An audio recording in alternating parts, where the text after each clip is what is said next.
मोची। जैसे ही हम शब्द सुनते हैं मोची, हमारे जहन में, हमारे दिमाग में एक शख्स आता है जो बाजार में कहीं कोने में बैठा हुआ लोगों के जूते ठीक कर रहा है या उनके जूते पॉलिश कर रहा है। अक्सर मोची का यही संस्कृत भाषा में मतलब है, मगर अगर आप पाली में मोची ढूंढेंगे तो आपको जमीन आसमान का अंतर इस शब्द के अर्थ में दिखाई देगा।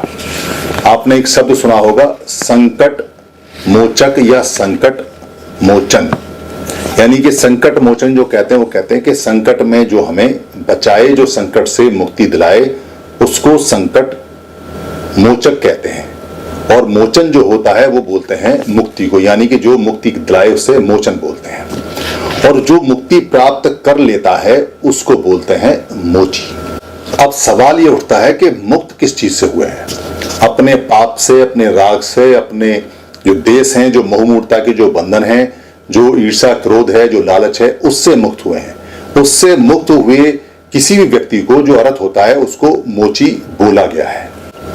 यानी कि जो मुक्ति प्राप्त जिसकी हो गई, जिसके भव सागर कट गए, जिसके सारे पाप पुण्य यहीं पृथ्वी पे खत्म हो गए, जो भगवान बुद्ध का सबसे उच्चतम सावक और शिष्य रहा है, जिसको अरहत बोलते हैं, जो सबसे उत्तम पद का हकदार और मालिक रहा है, उसको बोलते हैं कि ये मोचित हो गया, ये मोची हो गया, अब वो मोची है। यानी कि जो मुक्त हो चुका है उसको पाली भाषा में मोची बोलते हैं। मोचेती का मतलब होता है मुक्त करता है, यानी मोचेती अगर शब्द कहीं है तो उसका मतलब मुक्त करता है। और मोचक और मोचन का मतलब है मुक्त करने वाला या छुड़ाने वाला। और मोचापन का मतलब है मुक्त करना। और मोच का मतलब कहीं कहीं ऐसा भी आता है जैसे मोच या मोख या मोक्त या मुक्ति, इसको केला कंदली भी कहीं कहीं बोलते हैं, क्योंकि जैसे केले के छिलके उससे मुक्त हो जाते हैं और फल प्राप्त होता है, वैसा ही इसका भी उपनाम एक पड़ा हुआ है, केला। तो ये जो संकट मोचक है और ये संकट मोचन है, ये दरअसल वही लोग हैं जो भगवान बुद्ध के सबसे परम शिष्य रहे और जिन्होंने बहुत ज्यादा मेहनत करके, बहुत ज्यादा पढ़ के अरहत पद को प्राप्त किया। और ये सारे अरहत भिक्खु रहे।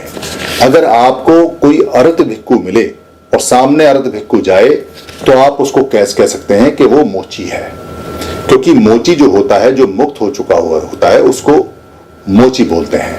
और मोची बहुत सम्मानजनक शब्द है।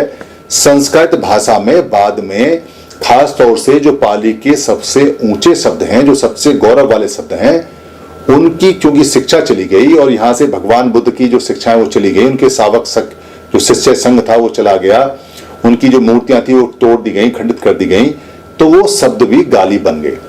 और वो शब्द आज तक भी उन लोगों के साथ चिपके हुए हैं जो लोग सबसे ज्यादा पढ़े लिखे और सबसे ज्यादा ऊंचे थे। मैंने बहुत सारे शब्द आपको बताए हैं, आप देखेंगे शब्दसार में तो आपको ताज्जुब होगा कि जो शब्द आज के समय के जो दबे कुचले लोग हैं उनकी गाली हैं, वो उस समय के सबसे ऊंचे और सम्मानीय शब्द रहे हैं। धन्यवाद। टीम 22 पर सभी वीडियो बुक कॉपीराइट फ्री हैं।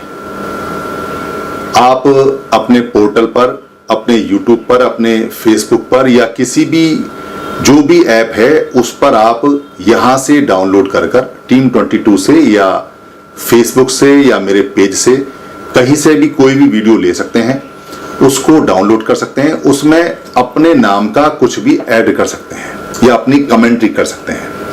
उस वीडियो का कोई भी पार्ट आप ले सकते हैं, उसका प्रिंट मटेरियल भी बना सकते हैं, उसको किसी भी भाषा में आप बदल सकते हैं, उसका ऑडियो चेंज कर सकते हैं, उसका वीडियो ले सकते हैं। आप जैसे भी चाहें टीम 22 की किसी भी वीडियो का या सारी वीडियो का इस्तेमाल कर सकते हैं। ये हमेशा कॉपीराइट फ्री थी और हमेशा कॉपीराइट फ्री रहेंगी। हमारा सिर्फ इतना काम होता है कि महापुरुषों की जो बातें हैं उन बातों को हम सरल भाषा में, आम भाषा में आप तक पहुंचा देते हैं।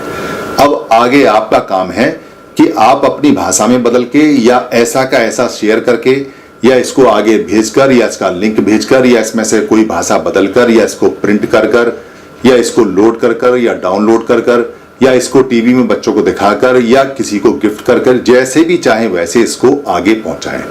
धम्म की सेवा सबसे बड़ी सेवा है, क्योंकि धम्म दान, धम्म को देना सभी देने में, यानी जितना भी हम किसी को देते हैं, दान देते हैं, उनमें सबसे बड़ा माना जाता है।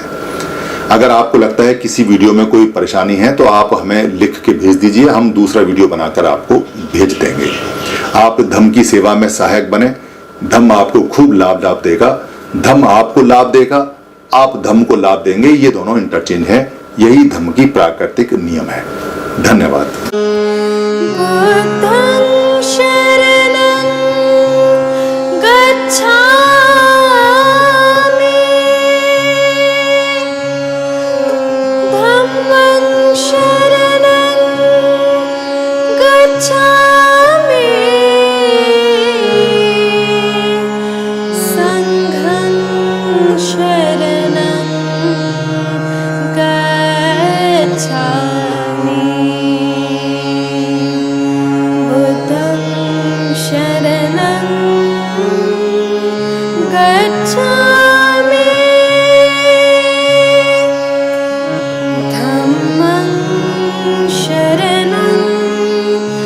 Gacchami